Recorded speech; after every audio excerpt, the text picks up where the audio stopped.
लेकिन सर फ़िलिपीन तो उस वक़्त जब आप गए, उस वक़्त तो उसके भी हालात मोर और लेस हमारे जैसे ही थे। नहीं, उसकी एजुकेशन का उसका रीज़न ये है कि फ़िलिपीन इज़ द ओनली कंट्री जो कि अमेरिका की कॉलोनी बना है। अमेरिका ने कोई किसी कंट्री को कॉलोनी नहीं नहीं बनाया। बनाया, वैसे बिल्कुल तो सही। उसने सारी दुनिया को जो है वो हाँ, तंग किया हुआ है, लेकिन as a colony, as a colonization occupant, वो सिर्फ उसने फ़िलिपीन को रखा। ठीक है। तो उसका उसका एडवांटेज फ़िलिपीन को ये हुआ कि उन्होंने 100% सिस्टम जो है वो अमेरिका के वहाँ पे इम्प्लीमेंट हो गए। इसका मतलब है फ़िलिपीन में 100% एजुकेशन है, फ़िलिपीन के अंदर 100% इंग्लिश स्पीकिंग है, उनके सारे सिस्टम जो है वो अमेरिकन सिस्टम है उनके। तो उसका ये एडवांटेज जो है वो, इसीलिए तो फिर वो कहा कि आपकी स्कॉलरशिप और आपके लिविंग एक्सपेंस जो है वो कम होंगे। आपके लिए होंगे। लेकिन जो एजुकेशन है वो तो अमेरिका ही चलाता था, उन्हीं का सही। सिस्टम चलता था।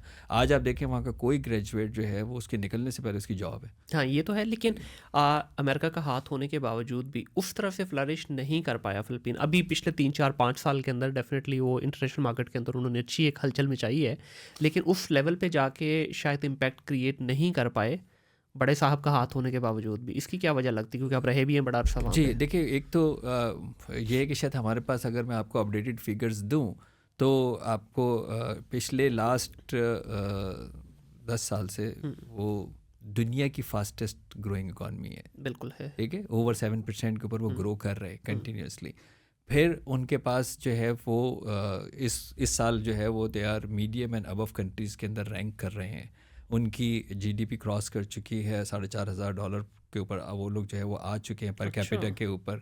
$30 बिलियन उन्होंने इन्वेस्ट किए हैं वर्ल्ड बैंक के अंदर। तो अब वो हुँ, डोनर कंट्री हो गया, नॉट अ रिसीवर कंट्री। क्या बात है। 2016 के अंदर उनकी IT development and IT export और बीपीओ सर्विसेज एंड ये जो थी वो $4 बिलियन थी। This year they close $34 billion. 34 billion! 34 billion right. My that goodness! Is what it's a Philippine. Huge तो नंबर। तो हमें बहुत सारे उनके फिगर्स नहीं पता। हमारे यहाँ एक सी पैक है जो कि ऑलमोस्ट 60 बिलियन का है, जिसमें 90% लोन्स हैं। हुँ, उन्होंने अपना बिल्ड प्रोग्राम जो है वो बनाया, which is $180 billion with zero loan. It's wow! Only जो है ना पार्टनरशिप्स के ऊपर उन्होंने वॉव! किया है। तो they are growing like crazy.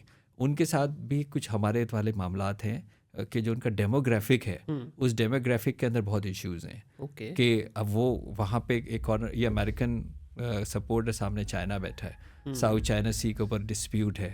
इसी हुँ, तरह जो आसपास के उनके जो टेरिटरीज़ हैं उसके अंदर डिस्प्यूट्स हैं।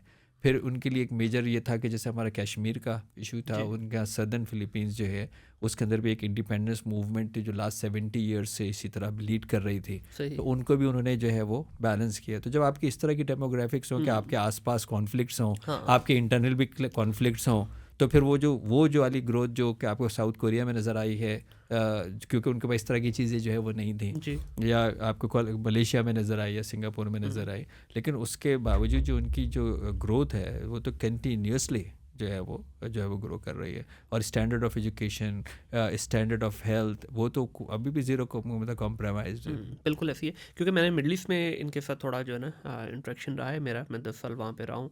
तो वहाँ पे अब का तो मुझे नहीं पता, 2016 में क्योंकि मैं वापस आ गया था, उस वक़्त तक जितनी भी फ्रंट एंड की जॉब्स थी, 90% जॉब्स इनके पास थी। लेकिन प्रॉब्लम वही है कि ये लो वेज पे थे सारे, मतलब किसी अगर फिलिपिनो की 10,000 सैलरी हो गई तो बहुत सैलरी कंसिडर की जाती थी। यूजुअली इनकी ब्रैकेट वही थी 3,000 से लेके 5-7,000 जो हमारी इंडियन पाकिस्तानी की थी। लेकिन ओवरऑल अगर आप इनका देखा जाए एजुकेशन, नो डाउट बहुत अच्छा इनका जो है ना मतलब एजुकेशन का सिस्टम भी है। और ओवरऑल अगर इनसे आप मिलें भी तो आपको पता चलता है कि हाँ एक पढ़े लिखे आप रिसोर्स से मुलाकात हुई है फॉर आपकी। लास्ट 5 ईयर्स जो फिलीपीन गवर्नमेंट ने जो एक पूरी मिनिस्ट्री जो ओवरसीज़, जैसे हमारे भी ओवरसीज़ हम्म, होती है इसी तरह वहाँ पे माइग्रेंट वर्कर्स की मिनिस्ट्री है। और अब वो $500 से कम में उनकी कोई लेबर जा ही नहीं सकती अच्छा ये गवर्नमेंट लेवल पे हुआ है लो। गवर्नमेंट लेवल पे।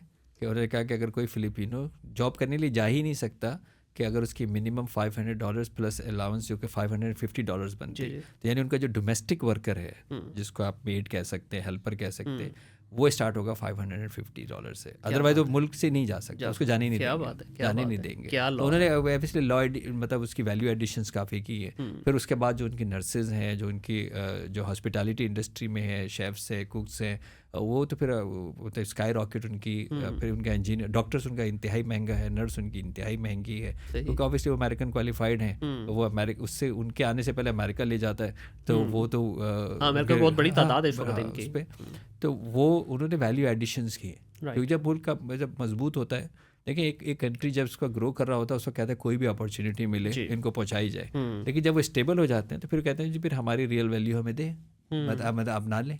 बिल्कुल सही है, नहीं बड़ी अच्छी बात है। देखें